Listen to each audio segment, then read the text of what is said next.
What's up, everybody? Welcome back to SSPN. Right before the draft, Ethan, I know it's been a little bit. We've talked about some other prospects along the way. We made some videos about Jalen Duren. We made some videos about some other people that I can't remember right now. But it seems like there's been so many prospects all over the board for the Spurs, especially considering that we don't really know how the picks are going to play out after, Jabari Smith, Chet Holmgren, and Paulo Banchero go. What are kind of your thoughts on just this draft going forward and, going into this? I don't know. I just really messed that up, Ethan, but You're good. I, not to the best answer your intro. question, I don't know if we have that much more clarity as far as like what is going to happen for certain. I know that Brian Wright said that their method will be draft best available no matter where they are, but I also saw that there's some talks about the Spurs potentially moving up, trying to get to that 4 or 5 range to possibly target Keegan Murray, who's high on their board. And if that happens, Jude, as my dog scratches the door, if that happens, I will be ecstatic. As long as we don't have to give up, obviously, like the big four, guy. Just 1 second. Let me let this dog in my room because she's freaking out. Go ahead and take This is over. just so we've had the best start to today's show, as you guys can tell. But the main thing that we're trying to get to is there has been some more intel since over the past couple of months with the Spurs and what they're going to do in this year's draft. And the main thing that we found out today in Brian Wright's introductory press conference to the draft, not introductory, but his press conference to preview the draft, was that the Spurs are going with best player available. It's the same thing that they did last year. The big question is just what does the Brian Wright big board look like? Obviously, he's going to have some other input, but at the end of the day, that's what's going to determine who the Spurs pick in all of these picks. But there's also been some trade rumors, as you mentioned. And, there's been some rumors about the Kings potentially trading out of the 4 spot. We're going to have to wait and see what happens with that. There's some other teams up there that, like Detroit or Indiana, that might be willing to move as well. And one name that has been circling around in Spurs draft landia for a while that has seemed a little bit out of reach is, like you mentioned earlier, Keegan Murray. And that's somebody that the Spurs could trade up to go get if they wanted to trade up in the lottery to try to get a better player than something at 9. But maybe they stick there and wait for one of those good players to fall through the cracks, like potentially a Shaedon Sharpe, even an AJ Griffin, maybe a Benedict Mathurin falls.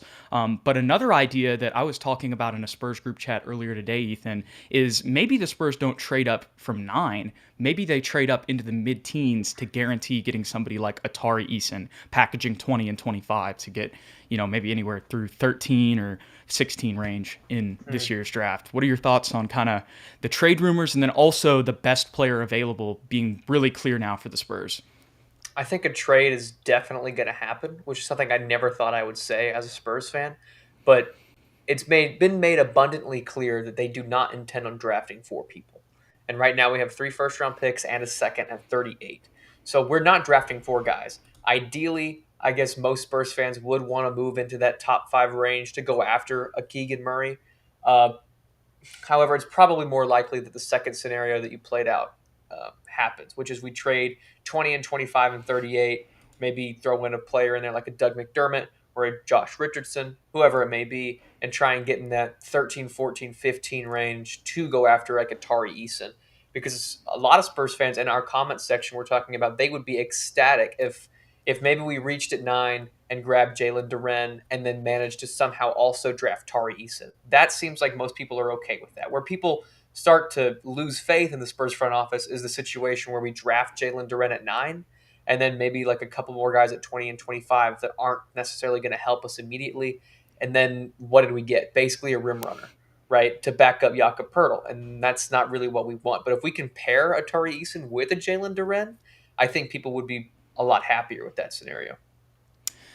Yeah, I think that people are definitely going to want a sure thing if you Mm-hmm. go with Jalen Duren at 9. He does have a lot of upside with him being just, one of the youngest U.S. player in the draft and one of the youngest players in the draft period, 18 and a half years old at the time that he gets drafted tomorrow, wherever that ends up being.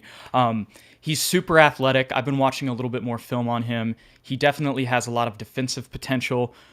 But, there's going to be a learning curve coming to the NBA, and you just wonder like how high his ceiling is, and maybe it's a little bit lower than something that you would want to spend on a top 10 draft pick. But at the same time, the Spurs desperately need an athletic big, and with him being 18 and a half years old, there's maybe he doesn't have that high of a ceiling, but then if he does, he's got a lot of time to grow and develop in Austin or in the Spurs system, wherever they want to put him. If they want to immediately play him, or if they want to develop him in the G League for his first year, that's probably what will happen, because even a lottery pick, the Spurs, they send him to Austin, don't they? Mm-hmm. And hey, some more deals with Austin. The new logo on the Yeah. jerseys. I can't remember the name of it. I know it Self. starts with an S. Yes, Self. So some more Austin connections there. Going to be playing some games in Austin also. Yeah. So be on the lookout for that. But aside from the Austin Spurs, which is where a lot of these picks are going to end up spending a lot of their minutes this year, it's going to be very intriguing to see what the Spurs do with all of these picks. You said that they've made it abundantly clear that they're not going to use all four. Where have you kind of seen that? Because I haven't necessarily exited that from my options, I guess you could say. Every article I've written, now all these are just articles, not necessarily. And then you've read. You know how they say like sources say, or people in the front office of the Spurs say, like it's very much like that. Yeah. But it's pretty much every article I've read about the Spurs draft plans have said they do not want to bring in four guys, because we can't bring in four guys. If we do draft four people, somebody's going to get released, somebody's going to get traded, no matter what, because we just don't have enough roster spots, or we just won't sign our second round pick or our first round pick. Like we just don't have the space. So something's going to have to happen, whether that be a draft night trade or a sign and trade in free agency, something. But we can't bring in our roster as it is plus four more guys. Very good point, Ethan. That was something that I didn't know, and this is what our man Josh Lope is saying.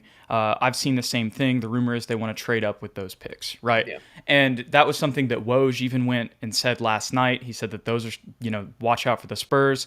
But I think, like we mentioned earlier, although it would be great to see the Spurs get a big splash in the lottery, most likely I would say that it's going to be 20 and 25, packaging up to guarantee getting somebody like Atari Eason. Mm-hmm. But at the end of the day, we really don't know the Spurs big board, because, we were convinced that Kai Jones was going to be one of the guys last year. I mean, everybody but Josh Primo. That's who Pretty people much were talking about. So is that same thing going to play out this year? I don't think so as much, because they brought Tari Eason for a workout. He has a connection with DeJounte, being from Seattle, and some other guys as well. Jaden Hardy, we've talked about him on a video before. He's somebody that also went and got a workout with the Spurs. If they do end up keeping 20 to 25 or just one of those, he could be a guy that would be a value pick late in the draft that you could stick back in the G League and help him develop in Austin.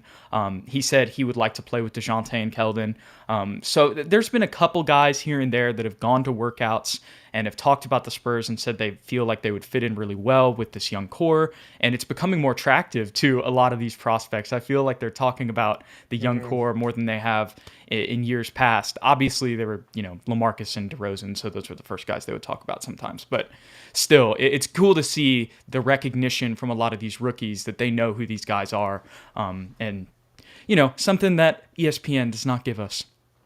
That's true. Now, I know we said that it's probably a lot less likely that we trade up to that 4 or 5 spot, Jude. But I was watching Keegan Murray tape today and yesterday. This guy is the real deal, in my opinion. I know Chet, Paolo, and Jabari are the guaranteed top 3, but any other draft, because I know this draft is loaded, he might be a number 1 pick, in all honesty. Averaging 23 and 9 for Iowa. He's a sophomore, so he's already got that man's frame. And, dude, this guy can score anywhere on the court. And that's what's so attractive for me as a Spurs fan, because I would love, like you said, Jalen Duren, a rim runner, an athletic big. We do need that. But to have somebody that's 6'8", 6'9", that's a true power forward that can also score in the post, both high and low, that's extremely valuable. And that would really change our offense completely. Because right now it's basically layup or 3 or a DeJounte mid-range pull-up. We don't have a guy that can kind of create his own shot in the post. And that's why I think a lot of fans want to go after a DeAndre Ayton, not necessarily because he's a great low post scorer, but because that's an extra threat. And so Keegan Murray, he's so composed. He plays at his own pace. I couldn't find a fault with him just watching highlights and tape, Jude? Like, I don't know what your opinion Richmond. is on him.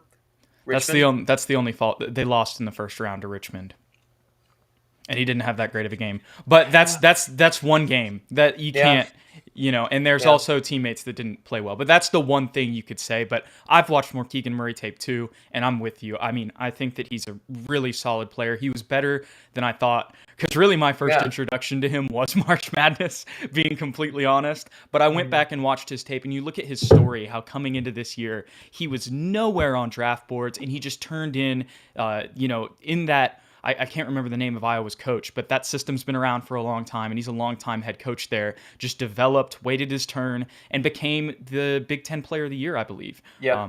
And really good defensively, can switch, can really kind of guard 1 through 4.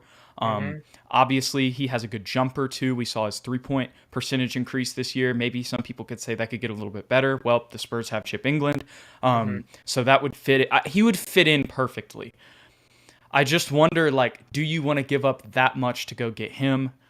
I Yeah. really like him, but I'm not sure if he's a game breaker in the NBA. Like, you know what? Yeah. I'm not sure if he's a top 5 pick. Like, I Yeah. almost might rather wait until the 9, and if Shaedon Sharpe falls, I'd rather pick. Like, I have more confidence almost in that, in getting a game Really? breaker than Keegan. And I know that sounds Wow. crazy because Shaedon Sharpe didn't play this year, but just the explosiveness, the star power. I don't know. That maybe that's just me not watching enough Keegan Murray tape, but Mhm. I'm just not sure if he's really that guy. But I think fit wise for the Spurs, he's the probably for team needs. Even though Brian Wright said they're not looking at that, he would be the perfect fit, number one, like Yeah. on in the needs board for the Spurs, I guess you could say. I see what you're saying. And yeah, Shaden Sharp is just box office. Like that dude just jumps That's off what the I mean. screen. Yeah, And I don't know what it is. Keegan Murray isn't box office. Like I didn't even know who he was. I had to go look exactly. up. I just like kept seeing the name like in top five. I was like, who is Keegan Murray? And I went and watched him, and he reminds me of a Spurs kind of guy in the sense that he continues every game except for the first round in March Madness. He would just come at you with like consistent, efficient scoring at a high clip from the low post, the high post, and the 3-point range. Like he would just kill you slowly, and you never felt like he was murdering you. You know what I mean? By the end of the game, you would lose because he just had like 25 and 10 easily. And I don't know. I see what you mean. How But it's hard to also, say, the but Spurs aren't box office. yeah, You exactly. know, Which is another reason why I was maybe attracted to him. But you're right. What would we have to give up? I was talking to you earlier today about an article I saw on Twitter. It was like screenshots of an article. It wasn't the actual hmm article, but it said something like the Kings would be asking for 9, 20, and then like Keldon Johnson. You know what I mean? yeah, And I don't know. I don't want to give up KJ. I don't me think. I either. think he's our second best player. I know Devin maybe has more potential, but KJ has shown me so much so quickly and a desire to learn and has such a high motor. I'm not willing to give him up at this point. Mm-mm. Yeah, I think he's a future All Star, and I'm with you. I think he's the Spurs' second best player at this Mm, point. So, and I think then if it's tough because you kind of want a 4 to like yeah, put next to Keldon, right? exactly. And if you did that, it wouldn't be the end of the world because it's like you would have Keegan Murray and then, okay, Devin Vassell starts at the 3. Oh, no. And then Yeah. you give Josh Primo more minutes. Oh, no. Like, but I don't think the Spurs are trading Keldon. I just don't think they just did that workout thing with him, knock on wood, but they just did. Like they had a group workout. Like anybody could come if you were over 21 and you went through a workout with Keldon and then you had Michelob's after. Like I just don't think that they're doing like that much community investment. Like Lonnie's a little bit different because he's not on contract, but Keldon I think they're pretty committed to. Oh, also the Olympics. Like Yeah. Oh yeah. yeah. He's Pop's guy, and like I know that RC Buford technically isn't the GM anymore, and Brian Wright does have a lot of control. But at the end of the day, like those guys' inputs, and also didn't Brian Wright draft Keldon? I don't think so. So that was the last year. That was with RC, but still, RC's his boss still because he's the CEO. So Maybe I think it was. I think he was the GM in 2018. because we did make fun. We made fun of him for a while because he drafted Luka Samanic. I think. Mm-hmm. Yep. I think Yep. that's right. That's his. But also that was a Timmy thing. People forget Yeah. about that. Yeah. Timmy really wanted him, and so unfortunate for Timmy. And now Timmy is coaching AAU for his sons. But anyways, The only blemish on Timmy's career, is Lucas drafted Samanic. Lucas Samanic. He Oh, was so high on him. But to be fair, everybody was. Anyways, yeah. we love you, Timmy. And his AAU team's doing great. Shout Drew out. King, our man Drew King. I love you. The Fiesta hat, though, first of all, I appreciate that. And then how do we feel about Jeremy Sochan? So I think this is a really interesting question, and I watched tape on him because he's somebody who's also had a Spurs workout, and he's been rumored that at 9. So he's from Baylor, so you know he plays defense. He didn't have the greatest three-point shooting percentage, but if you actually go watch, like, he hit threes. He hit open threes. And with the Spurs, it's like, once again, you can pair it. I mean, look at Kawhi. Not saying Jeremy Sochan is going to be Kawhi. That is not what I'm saying at all. I don't think that his ceiling is that high. But what I do think is that his jumper can be fixed and he can become a solid three-point shooter. So then you've got a really athletic 4 that can play the 3-2, especially if he gets that outside shot going. He played a lot of the 5 actually at Baylor. He is 6'9", so maybe if you wanted to go small ball, and I know we've been like anti-small ball, but it's different with Keldon playing center and somebody who's 6'9" playing center, right? And it's like an in-game lineup where maybe the other team's playing it too. But he's a very versatile player is the point. Most of his scoring did come from inside the arc, but still can hit open shots. And just a really versatile defender. I don't know how high his ceiling is, but I think that he would be a great energy guy for the Spurs to be kind of that 3-4. The only thing is he doesn't really have that great of a jumper, but it has potential. So let me ask you this then, Jude. If we're at 9, Shaedon Sharpe's gone, there's no chance we're trading up, obviously, because we're at 9. And you basically have to choose between Jeremy and Jalen Duren. Who would you go with? That's a really good question. I think, honestly, I was watching both of their highlights yesterday, and I ask because I think I I'm don't going know with a lot. Sochan. I think I'm going with Sochan. Okay. And I don't think, like, I would have thought that I would have said that until I really thought about it when you asked me just now. I probably would have thought Duren, but honestly, no. After watching his tape, and he played in a better, well, look, the American is a very good basketball conference, but the Big 12 was by far the best conference this year. So he played against really high-level talent. They didn't have the greatest March Madness run, but I believe they won more games than Iowa, and that's not even to say, I'm not trying to crap on Keegan Murray. I really like him, but they had a decent run. You know, it wasn't too terrible. It was below Baylor's standards. I can't believe I can't remember how far they went, but That's cool. the point is, Jeremy Sochan is a solid player. Yeah, I don't really know much about Jeremy Sochan other than what you said, that he is a versatile defender. He played at Baylor. Not much of a scorer, but 6'9". He was a decent scorer. Let me look up his stats. Well, I've literally only watched his highlights. Yeah, that's fair. My only and thing some is, games. If we're going to keep Jakob, I think we get Sochan. If we're planning on trading Jakob either on draft night or before free agency or whatever, then I say get Duren. But I'm leaning toward that 4 spot, Jude, because we really need a 4. Like, Zach can play center, and we have our boy from Australia, Jock Landale, that can technically play center and power forward. We just don't have a power forward, period. We don't have one on the team. Yes, so that's facts. I would go with Jeremy Sochan. Yeah, we really need a 4, but here's my thing. I think we can get Tari later. So it's That's true. Oh, you see and it's like, honestly, I like Tari better than I like Sochan. Yeah. So yeah. You see what I'm so anyways, first of all, I want to address some people. Abdi, what's up? We appreciate you. Eric, what's up, my guy? Josh Lopez, he says, do you think that, well, I don't know if it's Lopez, but Josh Lope, did y'all see Primo got taller? I didn't see notice. that. No, I saw the picture that everybody was pointing to, and he was standing next to Robert Woodard, and he just looked like around the same height as him. Like, okay, he looked 6'6". That's what he was listed at last year. Like, I didn't really see that. Maybe send me an angle, and maybe please prove me wrong, because I want him to be 6'8". But that picture, honestly, it looked like he was a little bit shorter even, like, and everybody was like, look how much taller he looks. And I was like, I don't see it, but maybe I'm just blind. Maybe I'm just blind. But Yes, the Spurs do need a 4 and maybe a 5 and a wing player. But as Brian Wright said, once again, they're drafting best player available. But Ethan, the last Hmm. episode that we had, I could not screen share. Guess what? I can now. And we're going to look Ah, at the latest Spurs mock draft here at the moment. So let me see what this looks like. Okay, so I haven't even turned this on. I think I'm gonna put us picture in picture here. So Ethan's at the bottom of the screen now. Ignore that. Here we go.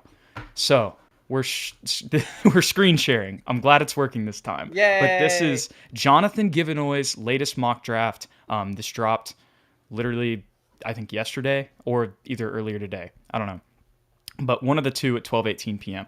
And Jonathan Givenoy is the guy that I talked about in the last one. He's basically the big ESPN draft guy, and so based on all the latest intel and scouting, right? So he's been doing a bunch of these, but this is like the pre-draft one, right? Of what they think is going to happen. And we know mock drafts can be wrong, but just for the sake of today, we're going to go ahead and dive into this one because I think it's a really intriguing one, and it gives me a lot of what is the word? Just a lot of what you don't think it's Jabari Smith? That I don't know. That's just the first one I've seen that Yeah, hasn't been Chet or Paolo. yeah. No, and he's stayed on Jabari Smith. Like every Wow. mock draft he's had Jabari going to Orlando. Um, but the point is, this one kind of gives me a lot of confidence in the fact that there may be some talented players that slide. Like somebody's going to slide. And I think the Spurs can get him at 9, whether that's Benedict Mathurin, whether that's Shaedon Sharpe, or whether that's Dyson Daniels. Those are a lot of other guys that Mm. I've been watching that I've really liked. And all of those guys, let me see what, yeah. Other than Shaedon Sharpe's 6'5", but Dyson Daniels is 6'7", and Benedict Mathurin is 6'7". Although Mathurin does play a little bit more on the wing, like still we could draft somebody. He's 6'7", 210. Like he can play the modern 4, and it would be better. He's also longer than Keldon, so like it would still be better than what the Spurs have right now. Not a true power forward, but those three guys I really like, and I think that they could fall. But anyways, so you see Jabari Smith, you've seen only Paolo and Chet. That's interesting because I've only seen Jabari Smith. Maybe it's only because I've been looking at these, but Mm. Wow. and he's had Chet kind of going to Oklahoma City. And the interesting thing is this, right? I think that Paolo Banchero is going to Houston. I think he's definitely going to be number 3, and I think they know that specifically because they traded Christian Wood. And I know Yeah. that they were going to trade Christian Wood regardless, but I think they know that also they're going to bring in somebody who's 6'10", 250 and doesn't have that great of an outside shot. And the way that the Rockets run their offense, they can play Paolo at center. Like, that would be a perfect fit. What are Well, your kind of thoughts on that? him next to my boy Sangoon would be kind of dirty too. I mean, Yeah. yeah, that top three is pretty much what everybody thought, right? Mm-hmm. I just didn't have Jabari going number 1. Mm-hmm. Yeah. That's kind of So nuts. I could see Chet going to Orlando, but I think they already have like, I mean, Jabari's almost 6'10" too. Yeah. So it's like they're going with height, but I think they just like those Jonathan Isaac type players. They just want every single one that they can get, I guess. I guess so. But this is where things get interesting because here are these next 2 picks, and I think that these are by far the 4 and 5 in the draft. Maybe it's Keegan Murray at 4, and maybe it's Jaden Ivey at 5, but it's going to be one of these. You know, these 2 guys are probably going at 4 and 5, Hmm. regardless of who picks. Um, I don't think there's some other teams that have maybe been tied to the Kings and trading up. I can't remember who they are. But there's a lot. It's not just the Spurs. There's a lot of people vying. It could be some of these. Yeah, rival teams say the asking price will be considerable with a mix of established vets. So that would be like the Pacers moving up, the Wizards potentially doing it. If the Pistons wanted to move up, if they fell in love with Ivy or Murray and really wanted to guarantee one of those guys. And then John Collins as well. Keep an eye out for Atlanta here. They don't mention the Spurs, but that's another name, which is why we were talking about it seems a little less likely. Like the Spurs will trade up and move their picks, but really keep an eye on 20 and 25 because I think there's just some other teams that can offer a little bit more to the Kings in win now mode, or they'll just sit tight and draft one of these 2 dudes and feel really good about it. What are your kind of thoughts on 4 and 5? Yeah, I mean, poor Sacramento. I That's just, it. I just, they just I don't know. They can't get out of this hole that they've Yeah, dug themselves into. Do you really think Jaden Ivey and De'Aaron Fox are going to be a good backcourt together? no. I don't No. think that De'Aaron Fox and Domantas Sabonis are going to be a good duo together, and that's what the No. second half of the season showed. Nor I don't know why they're doing win now. They should honestly blow it all up. And why on earth, even if they went Keegan Murray, I like how this is where this is going. Is that's just crapping on the Kings? yeah, it's just like no matter if you pick one of these two guys as the Kings, Oh you've my lost. gosh. You've lost because I don't know. They should trade that pick. In my opinion. I agree. All right. Well, let's move past those, and then we have the Indiana Pacers, and this is what I think is interesting because I've been watching or reading a lot of these mock drafts, and it seems like Benedict Mathurin has been moving up draft boards, which I can see because Pac-12 Player of the Year, and he's tall. I mean, very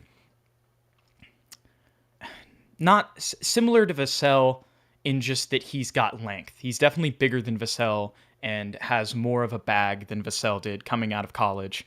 But just, this is the thing. Drawing strong reviews in private workouts, and I can totally see that because when you watch him, you can see his physicality. You can see he's a specimen. And on top of that, he's got a three-point shot. He can score at all three levels, and he defends really well. And if you can get him bigger, I know he's played more on the perimeter. He's got the body type to play the four, kind of like I mentioned earlier. So he's just got a ton of appeal. And I think that that's the reason why he's been going up draft boards.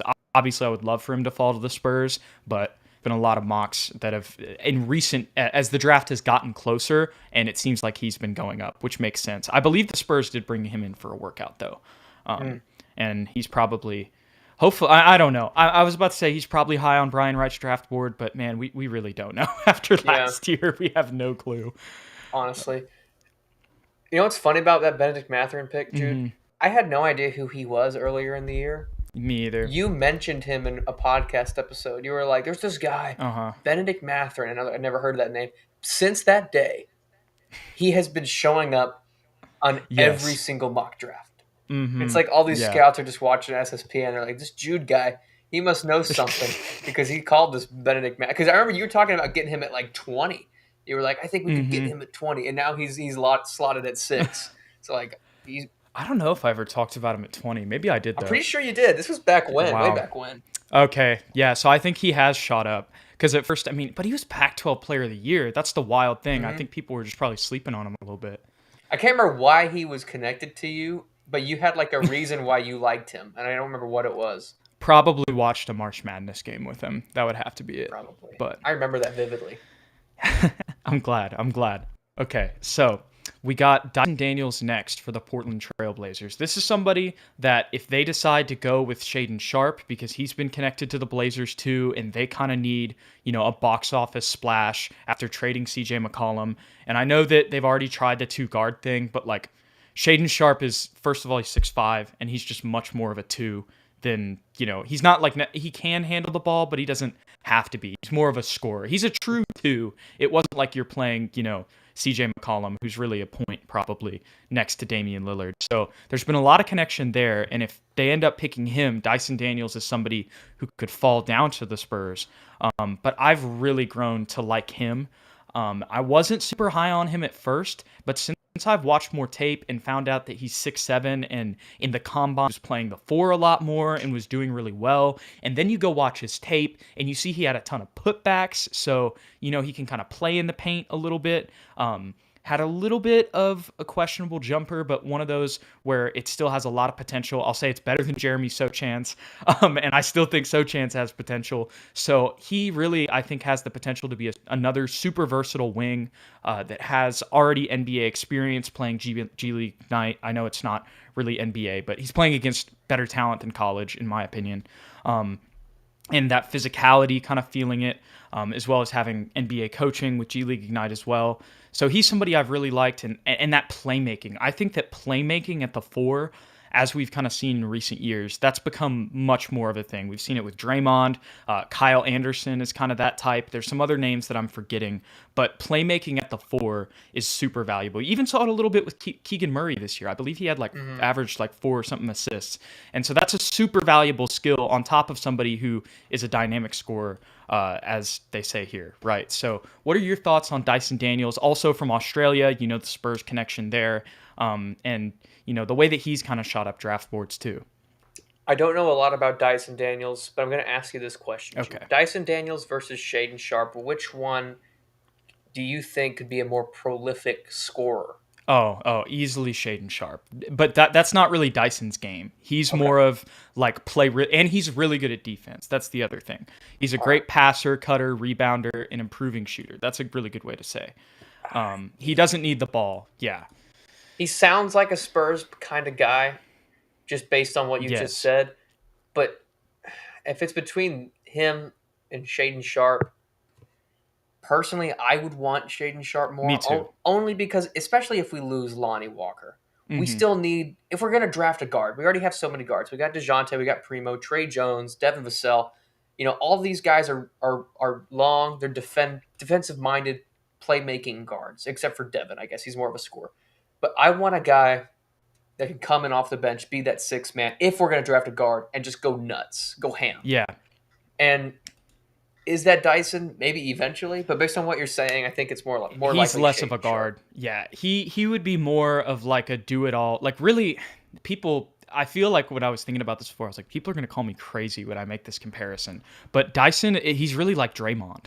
Like I know that sounds crazy. He's definitely more athletic and he's a better passer and he's like got more. He's not as big as Draymond either, but just in the way that he does like all of the little things for your team. Like he doesn't. He's not really like he can be ball dominant and facilitate if you need him to, but he can also cut and just get rebounds and play great defense and make passes. And he's got a 6'7" frame and he's able to just switch. He can play on the perimeter and he's improving inside, like I said, with the putbacks, as well as his post defense. It was getting better as the year progressed. So that's kind of my comparison with him. And that's why Shaedon Sharpe would be much more of a game breaker. And that's actually who, the day before this draft, Jonathan Givenoy has Shaedon Sharpe falling to the Spurs. And ironically, the Pelicans are picking Ousmane Dieng. I don't know who would pick him over Shaedon Sharpe. That is a little crazy to me. But maybe they just want a sniper, I guess. I don't know. Well, I guess they have guards too, but I don't know. That one's still crazy to me. But I would love for this to happen. There also are questions about Sharpe, obviously, because he didn't practice really at Kentucky. He didn't really play. But the number one player coming out of high school, if you go watch him, you see the athleticism. You see the skill that just oozes out of him. He still went to Kentucky. He took his classes. Yes, it didn't go that well, but he had an injury, and he didn't want to tank his draft stock. And even if he may end up getting drafted lower than he would have if he would have had a fully healthy season and played, he didn't want to jump into a Kentucky team that was already in rhythm mid-year. There, you can kind of see where he's coming from with the decision that he made. I know a lot of people that might be like, oh my gosh, that sounds like Kawhi, but it was very completely different. And, he just got injured at an inopportune time. And, it was his first year. It's tough to come in to like a team like that. You know what I mean? Like mid-season and like find your role, especially when it's somebody as talented as that. Like that's honestly hard to fit in, somebody who maybe before the year was going to be your number one guy. And then you just throw them in with a team that had to find another way to win. And they had other guards like Ty Washington too. So you can see it, but the ceiling is high. Maybe the floor is a little bit lower potentially with him if he's a bust, but I just really don't see that. I think that he's just one of those guys that because he didn't play his first year and there's a little bit of questions behind the scenes with this camp and didn't really practice too much at Kentucky. There's some questions about him, but I mean, I feel like there was somebody that happened to recently. I can't remember it, and they were fine. But I just think his talent is off the charts. I really do. Yeah, I agree. And like I said, this guy's not going to start, whoever we draft at this point. If we draft a guard, he's not going to start at all. because we already have DJ and Devin at the 1 and 2 spot. Plus we have Trey. Plus we have Primo. So if this guy's coming off the bench, I think he needs to be a prolific scorer, box office, athletic. You don't need. I mean, as much as I love a guy like Dyson Daniels that kind of can just fit in and like be a winner, We need a game breaker. we need a game breaker. So I think Shaedon Sharpe, if he falls to 9, that's a solid pick.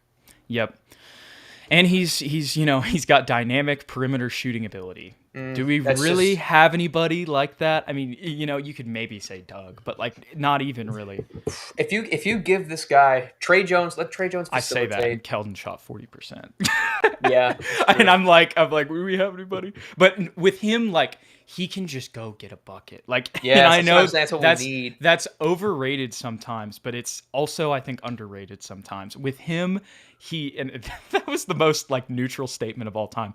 But Shaedon Sharpe can just go off the dribble from 35 feet, pull up in somebody's face. Like, you know what I mean? The Spurs don't have somebody like that. No, we have. Actually, we do. It's Josh Primo, but he hasn't shown it yet. Yeah. And can you imagine Josh Primo and him coming in as our backup backcourt? That'd be insane. And he's gonna have the nasty. He's gonna feel like he's the best player on the court. Yes. Like, would love Shaedon Sharpe. I think that there's really not much more discussion. And, this was all I looked at today. So we're going to have a surprise here when we scroll down. I'm not really going to go too much into these. You see some of the other guys off the board. Jeremy Sochan. AJ Griffin is another person I wouldn't mind for the Spurs, but it seems like he's fallen a little bit. And that's why I think like one of these guys in this 3 is going to fall. Yeah. I hope it's not Ousmane Dieng. I really don't want him. I know that he's a sniper, but 5 points in the NBL just doesn't do it for me. That screams Luka Samanic. That screams Dragon Bender, actually. That gives me Dragon Bender vibes, if y'all remember him. Ochai Agbaji, I could see him going to Cleveland. That's actually a really good pick. This is somebody the Spurs had their eye on. His stock has gone up. Mark Williams. He's got a freaking crazy wingspan right here, 7'8". Jesus. This is another guy that the Spurs have had that we haven't talked about too much, and the Spurs have had their eye on, and that's Jalen Williams. He's 6'10", and so you see Tari Eason and Jalen Williams right here, right? This is kind of the range that the Spurs might, package 20 and 17 to get one of these guys.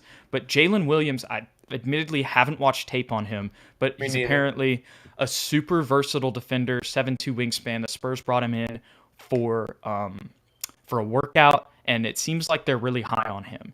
I believe I saw Jeff's G Spurs Zone talking about that in some of his tweets. Just some intel from the front office. He heard that they're really high on him, and I think they like him. If you bring him in for a workout, it's somebody that they're looking at. So, granted, there's a lot of guys they bring in for workouts, but that would be somebody else. Just he plays the 3 apparently, but I think probably in the Spurs he would end up playing the 4. But super versatile defender. Playmaking and shooting, right? So it sounds like he'd be just like a major upgrade over Keita Bates. Yep, basically. Kind of like we were talking about those new forwards that are playmaking a lot. And so this breaks my heart. Tari Eason at 17. Pain. Let's see who they have the Spurs picking, though. Yeah, I don't think this is happening. Blake Wesley? I've never heard of him, but maybe that would be the reason. No, that's who we're taking at 9. Yeah, exactly. We're taking Blake Wesley at 9 out of Notre Dame. Oh my God, can you imagine? Take a swing on the player with the biggest upside possible. I've never heard of him. Okay, how does he have the biggest upside possible? I've watched him. I think I know who he is, but I don't think that he's really. You know what? I think we're judging his name. We've never seen somebody named Blake Wesley. Here we go.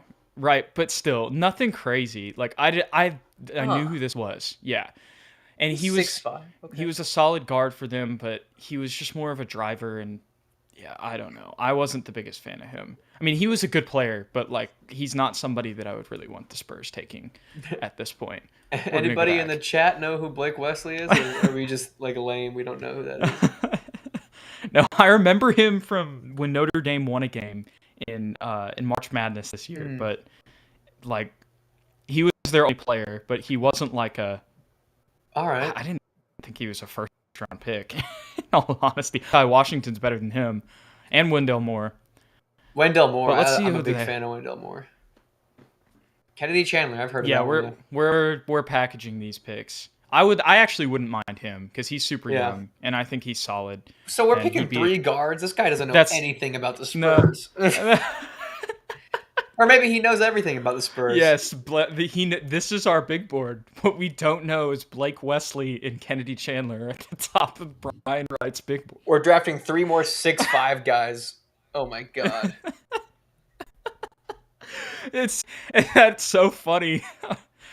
Oh my gosh, Shaedon Get Sharpe, this mock draft out of my face. Blake Wesley. Do we have the sound?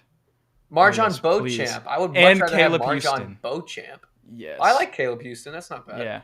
Nikola Jovic I would take But- over that other guy. Yeah. And this is one of the other guys we mentioned last time, Khalifa Diop. Yeah. He's been mentioned with the Spurs around that range. I'd like him. Oh, what do you know about our boy TSR Sports is really high on Kai Soto. What do you know about Kai? Yeah, I've been seeing a lot of that, but in all honesty, I think here we're gonna move back. Let's get you back on here, Ethan. Yay. I think I just haven't watched enough tape to be I haven't completely seen honest with anything. you. Yeah. I haven't seen anything. But apparently he's shooting up. I don't know. I'll take him at 38. Why not? If we even have Okay. that pick. Drew King says he's a big Blake Wesley fan. So, How okay, are we Drew. the only one? I guess we'll trust Drew. We'll take him at 20. Yes, and so apparently Jalen Williams is 6'8". Okay. And that would make sense because they inflate heights in college. Yeah. So there's Interesting. the Jonathan Giveaway mock draft. I'm glad we could screen share. I'm glad that went well.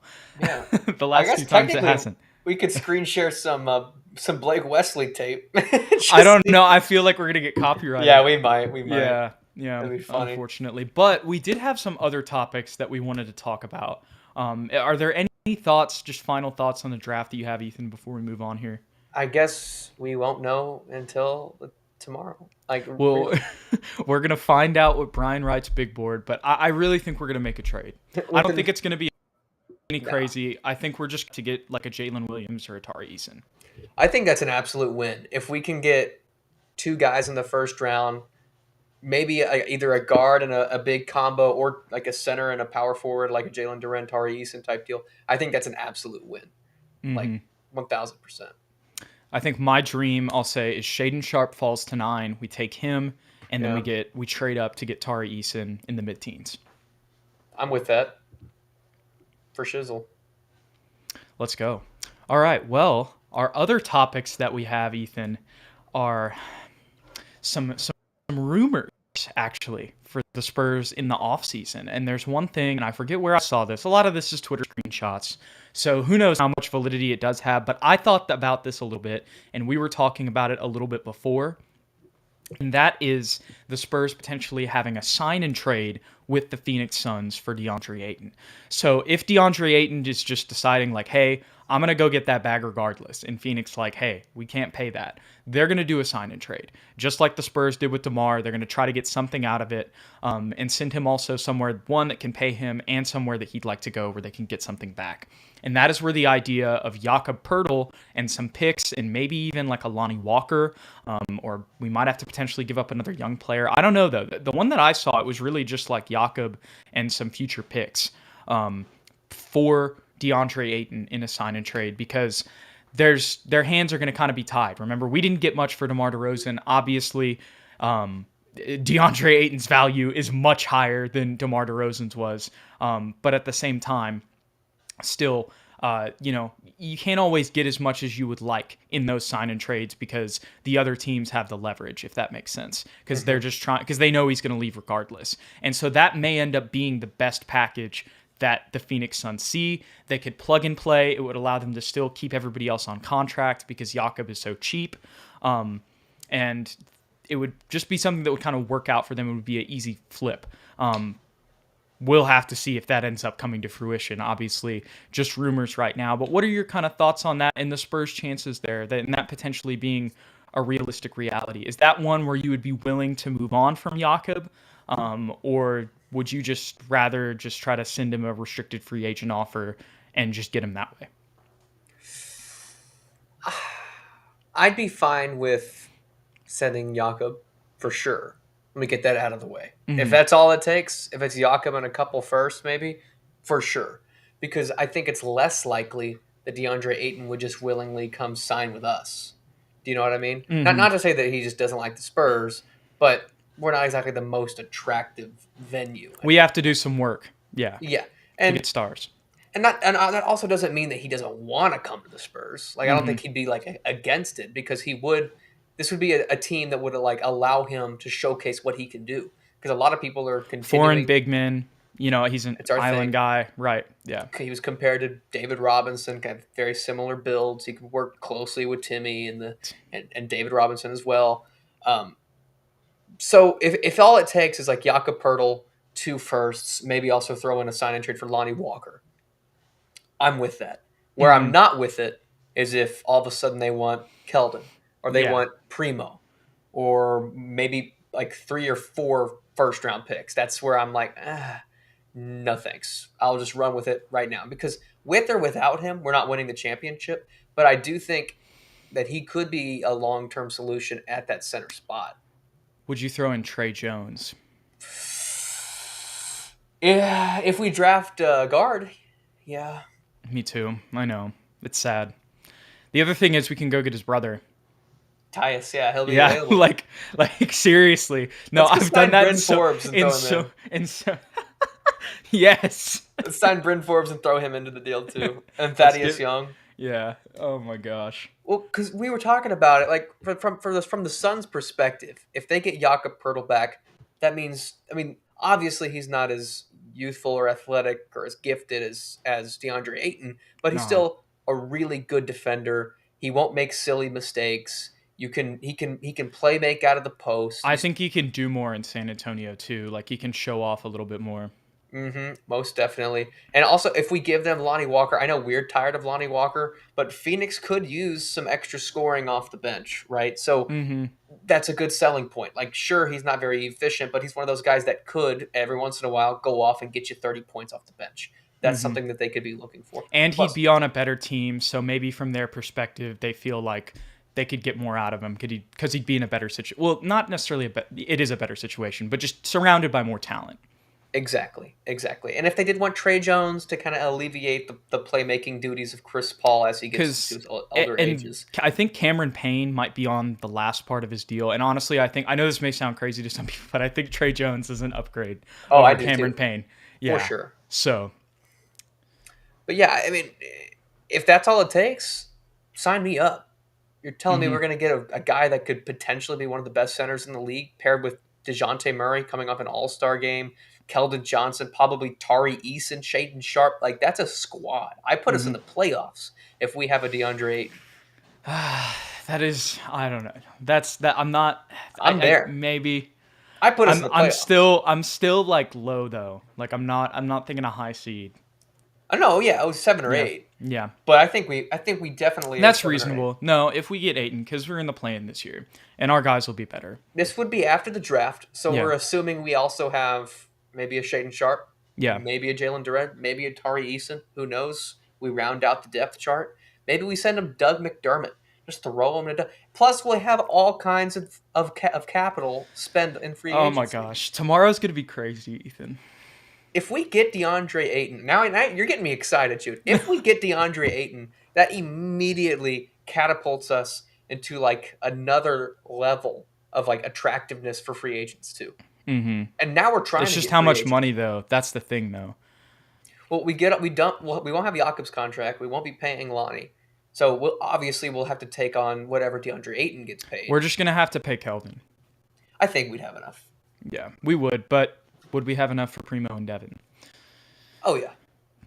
We do have. I forget we have their bird rights too. Yeah. So that allows us to go over the cap. For sure. And then if DeAndre Ayton doesn't work out, we trade him. Will we Maybe- be able to trade him if he's I think so. 33 million? I think so. I mean, people have been trading Russell. Yeah, that's true. That's true. John Wall got traded. Frickin' Anybody GM. can get traded. That's very true. Well, here is a pretty good question. So Eric says, "Are y'all doing a live draft show or going to one?" I'm not sure, but I'm pretty sure I'm going to be over with some friends watching it live. But we will definitely be, if we don't do it live tomorrow night, we'll definitely do one on Friday. Like we're going to do a recap if that works with you, Ethan. I think so. Yeah, Friday. Yeah. To do a recap. Yeah. Sure. Well, we have one Ayton detractor. Enrique Davila says that Ayton is not a Spursy player. He's fighting with his coach and quitting on the team in the middle of a playoff game. I guess, I don't know. Who did they lose to again? The Mavs? Dallas. Yeah. I guess I didn't really watch too much of that series, to be honest with you. I watched a lot of it, and let me tell you something. I don't know how they couldn't get the ball to DeAndre Ayton. They have no center on the Mavericks, Jude. Mm-hmm. No center. And they wouldn't get the ball to him. Yeah. So, I mean, I'm not defending him. Obviously, we wouldn't want a Spurs player to be yelling at Pop or, quitting on his team like that.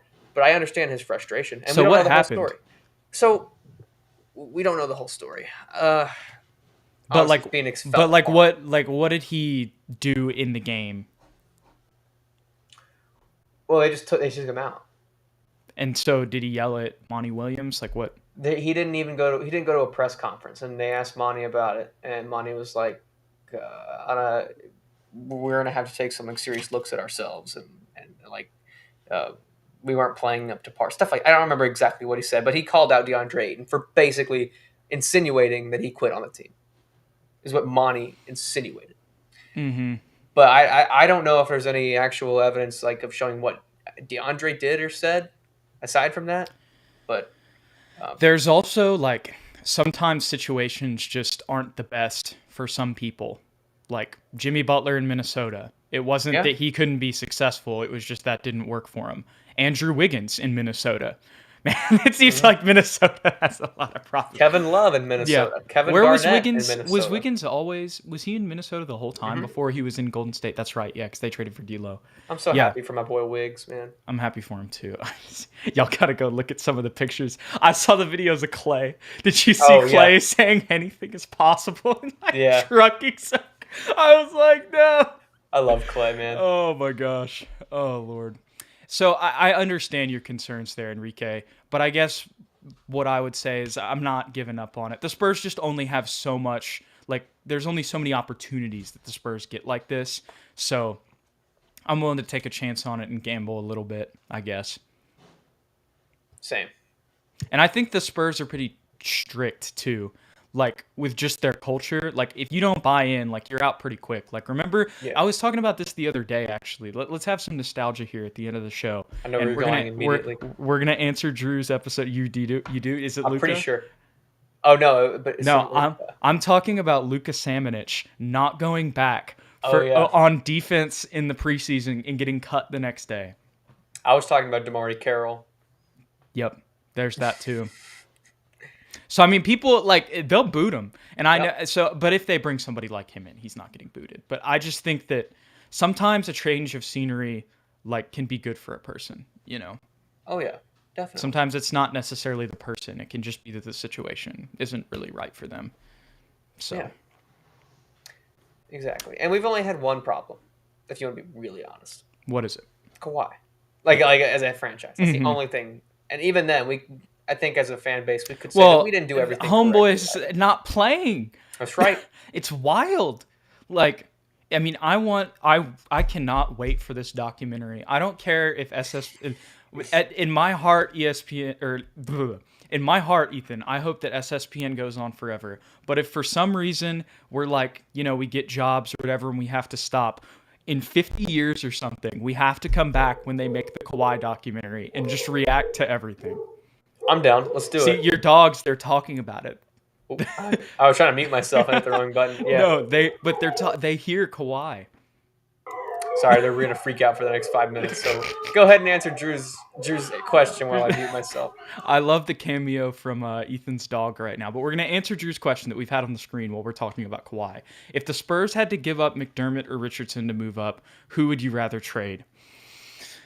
Well, I think I don't even feel bad. No, it's McDermott.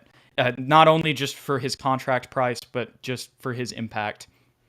I love Doug. I think he brought shooting that we needed, and maybe he taught Keldon and the other guys a lot of stuff and was huge for their shooting development. I don't know that for a fact, but maybe that was something he did. He's just a great team player. He's somebody that every team wants. So that's why if I had to give up, if I had to choose between one of them, I think it's for me, it's pretty easy. It's Doug McDermott, especially if we're drafting Atari Eason or, somebody at the 4 position at some point in the draft. I would trade Doug too. One, he has more trade value in my opinion. Really? I think Jay Rich does after the way he played. I don't. I think Spurs fans are happy with him, but the rest of the NBA, I think, is like stay. Yeah, like you finally found a place where you can actually contribute. Good for you. We don't want to have anything to do. Yeah. Like I don't know. That's a good point. That's a really good point, actually. He went from 3 teams, didn't do anything, and then came here. Yeah, and is suddenly only for half a season doing pretty well off the bench for a bad team. Like Doug McDermott. I know he's not a very. You can throw him anywhere. No, but he gives effort now, and yes, he does. He can still he can at least chase dudes and switch, to an extent. And there's also something to be said about name recognition. Like when you say Doug McDermott, even if you haven't seen him play in the past 2 years, you're like, oh, that guy's a great shooter. He could hit from anywhere. He's going to go 6 for 6 and be like the reason we go to the championship. And you say Josh Richardson, and they're like, which one was he again? Didn't he used to play for Miami? He's still in the league. That guy. He's a point guard, right? Yeah, like they don't even know who he is. Like, and I think that has a lot to do with just like trade value at this point. Mm-hmm. But yeah, I think it would work out for the Spurs too, because not only trade value, but it's also the more expensive contract. So. Oh yeah, and Jay Rich can play the 3. I know Doug's also a 3, but we've been forcing him into a position at the 4 that he's just not suited for. Mm-hmm. So he just Jay Rich is a better fit. Yeah. I agree. I just saw this comment from Antoine Jones. Whoever we get is going to the G League. That's facts. Yeah. That's facts, Antoine. We were talking about it earlier, my guy. That is the one thing that is guaranteed. Whoever we draft at 9 is the Austin Spur, baby. You know what we should do? Let's trade Jakob, Jay Rich, Doug, Kata Bates, Lonnie, and only get draft capital back, and then draft all 4 guys and have all of them play, and just be absolutely atrocious and just go full on tank and embrace it, and then get Victor Wembanyama with the number 1 pick. Okay, so that would be awesome. But before we leave, Ethan, we have to address something, because DeJounte said recently, after the Warriors won the title, he's like, I want a chip, right? And so you were just mentioning that, and it just reminded me of the eyeballs tweet, because I went on Twitter, and granted, that was my first mistake. But but I go in the replies for this post because I see the eyeballs. And honestly, when I saw it, the first thing instinct, I was like, oh, this is probably about all the trade rumor stuff. Like, you know what I mean? Maybe we're trading up. You know what I mean? Like maybe we're trading, even if we're trading 20 and 25, he knows Tari. He'd love for that to happen too. You know what I mean? Or the DeAndre Ayton stuff too. Like maybe all of that stuff is what I assumed. Same and maybe that's just the Spursiness in us and the Spurs fan in us. But there's like all these Celtics fans in the mentions, and they're like, he's gone. I can't wait to have you in Boston. And other teams too. Like they're like, I can't, he's getting traded. It's guaranteed. And there's like these arguments of people that are just like a large portion of people. And I know that Twitter's crazy, but still, I just was astounded by the sheer amount of people in that comment section that were convinced that he was going to some other team, like that he was getting traded. And I was just like, where is this coming from? Like the other stuff, like the Spurs trading up, like Woj said it last night on the draft preview. You know, there's Brian Wright has literally said in a press conference, they're taking best player available and they are keeping their options open. And then, like, there's been some other stuff in some articles about maybe the DeAndre Ayton sign and trade stuff because of Jakob Poeltl being able to just kind of plug in, and he might be just as good. Well, he would be just as good as, say, like, a Mitchell Robinson. Hmm. to them, but like way cheaper and they could actually afford it. So I just don't know where all of this is coming from. Like, I totally missed these DJ trade rumors and he's gone. We're shopping him. Because you I were talking about the article that said Primo and Devin were the only two that were untouchable. So maybe that's where it's coming from, but I still just don't get it. I I didn't even know it was a thing. Like usually we hear these rumors and Yes. we're like, oh well, that's just Last not year going to we were on happen. top of it. Like we were Yeah, following the DeJounte social media posts. We knew. yeah, but And we this one fell just for came out some of. stuff. Yeah, we Like definitely did. yeah. This one came out of the blue, and DJ didn't say anything about it. The Spurs haven't said anything about it. The media hasn't said anything about it. And you're right. It was just like all of a sudden Boston fans are like, we're getting DeJounte Murray. And why is it Boston fans? Yeah. Like we couldn't figure that out. Why I was like, why Boston? Why would he, like what do they have to offer us for an all-star? We Like, just traded like we just did a trade with you. We're yeah. not doing that again. Like what are we What's gonna do? going Do you on? want DeJounte and J Rich back for Derek? Like Yeah, we'll take Derek for DJ straight up. Like yeah. you don't even have a first round pick to give us this year. We already have it. Like we already have Yeah, it. we have your first round pick. I don't know where that came from. And I Like told you I said maybe like what are you gonna do? Trade away Robert Williams? Like oh yeah. yeah. No, but like we're not trading DJ. That's No, still it's like not not gonna a happen. yeah. Like The you're only, gonna have the to only give us thing we'll take Jalen is Jason Brown. Tatum and Jalen Yeah, Brown. Like yeah. it's the only thing we would take.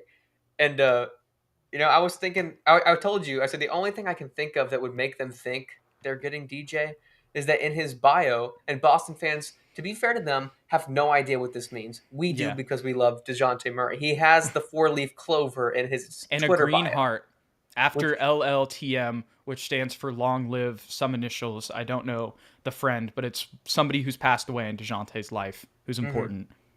And that's the significance of the green four-leaf clover and the green heart. Now, Boston fans probably saw the eyes, clicked on his profile, saw that, and were like, oh man, we're getting He's gone. DeJounte. He's coming to play with Marcus Smart. Yes. But no. And even if we had him, it wouldn't matter because if Chris Middleton played, we wouldn't have made it past the second round. Yep. Boston fans. Anyways, Still, I agree with that. Unfortunately, I feel bad for Boston because they had such a good year, but so I don't want to take away from it. But I feel like I was cheering for him, but I think it's funny. Middleton, I just feel like he's getting him 15, and that went to a game 7 without him. There were so many games. He made a difference. Anyways, What can you do? what can you do? But yeah, I didn't get that at all. I'm glad that we weren't the only people who, or I wasn't the only person who was just like, what the heck is happening here? I didn't even know what was going on until you sent it to Yeah. me. You were like, "What's happening?" And I was like, "I have no idea. Haven't seen anything that would make this at all valid." So, Enrique believes that Boston stole us with the D White trade. I don't even know if I believe that. No, I think, I mean, look, he played better for them, but that was because his like skills fit their team better. I think it was a good trade for both teams. Yeah, definitely. Let's see what happens with this pick that we got from him. Maybe we can get something big, and then Maybe another year of J Rich too. yeah, we get DeAndre Ayton, Kyle Anderson, and we're championship bound. Yes. Josh Primo MVP. Yeah. Thank Shaedon you. Sharpe, 6th man of the year. Sorry. Yes. All right, y'all. Thank you so much for tuning into this SSPN Live. We can't wait to see what happens tomorrow. Don't forget to like and subscribe if you enjoyed this. I'm going to do my best to make some clips out of this, but some of them are kind of going to be irrelevant after tomorrow, so there only might be a couple about the DeAndre Ayton stuff and other stuff. If you want to stay up to date on all of the SSPN news, follow us on Twitter at Ethan_Quintero and at Jude McLaren. And then if you want to buy some SSPN merch, you can go ahead and go over to SpursTubeTV.com. We appreciate y'all. Thank y'all so much for watching this. And oh, look, we got a little Texas State fan in here. Off topic, but Texas State basketball making March Madness next year. Cats, baby. Hey, let's go, Coach TJ. We need it. We need it. Also, Caden Gums, like that. All right. Well, I didn't think I'd ever throw a Caden Gum. I didn't think I'd have the opportunity to throw out any of them on an SSPN stream, but there you go. Anyways, thank you guys so much for watching this SSPN Live. We appreciate y'all. We're going to learn a lot about the Spurs' future tomorrow, and we'll see y'all afterwards.